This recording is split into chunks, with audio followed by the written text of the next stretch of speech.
రైతులకు అండగా ఉంటామని అనకాపల్లి జిల్లా నర్సీపట్నం మాజీ ఎమ్మెల్యే అన్నారు. అన్నదాతకు అండగా వైసీపీ పోస్టర్లు రిలీజ్ చేశారు. కార్యక్రమంలో మాజీ ఎమ్మెల్యే మాట్లాడుతూ కూటమి ప్రభుత్వం రైతులకు ఎటువంటి ప్రయోజనం చేకూర్చట్లేదు అని అన్నారు.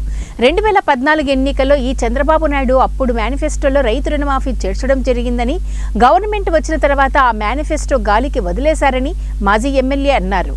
కార్యక్రమంలో సీనియర్ నాయకులు చింతకాయల సన్యాసి పాత్రుడు, రుత్తల ఎర్రపాత్రుడు మరియు పార్టీ కార్యకర్తలు పాల్గొన్నారు. లక్షలాది రూపాయల రుణాలన్నీ కూడా మాఫీ అయితే ఉద్దేశం మీద ఓట్లేసి గెలిపించారు. తీరా అధికారంలోకి వచ్చిన తర్వాత చంద్రబాబు మాట మార్చారు. ఏమన్నారంటే వ్యవసాయ రుణాలు కాదు, పంట రుణాలు మాఫీ అన్నారు. మళ్ళీ పంట రుణాలు కూడా స్కేల్ ఆఫ్ ఫైనాన్స్ అన్నారు. తర్వాత ఇంట్లో 2-3 తీసుకుంటే నేను అందరికీ మాఫీ చేయను, ఇంట్లో ఒకరికే చేస్తా అన్నారు. ఆ ఒక్కరు కూడా 1,50,000 చేస్తాను తప్ప మిగతా వాళ్ళు చేయను అన్నారు. ఆ 1,50,000 కూడా ఒకసారి 5 దఫాలుగా ఇస్తానని చెప్పి లేనిపోని ఆక్షలు పెట్టి అన్నాడు చంద్రబాబు గారు. ఏదైతే రైతాంగాన్ని మోసం చేసిన చరిత్ర అందరికీ కూడా తెలుసు.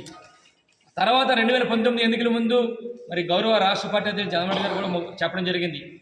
కేవలం రైతుల గురించి ఏం చెప్పారంటే, మేము అధికారంలోకి వస్తే ప్రతి రైతు కూడా అర్హులైన ప్రతి రైతు కూడా సంవత్సరానికి 12,500 చొప్పున 4 దఫాలుగా 50,000 రూపాయలు ఇస్తామని చెప్పడం జరిగింది. మరి ముఖ్యమంత్రి అయిన తర్వాత మరి రైతులకి ఇది చాలదని చెప్పి 12,500 రూపాయలది 13,500 చేశారు. 4 సంవత్సరాలు 5 సంవత్సరాలు చేశారు. అంటే 50,000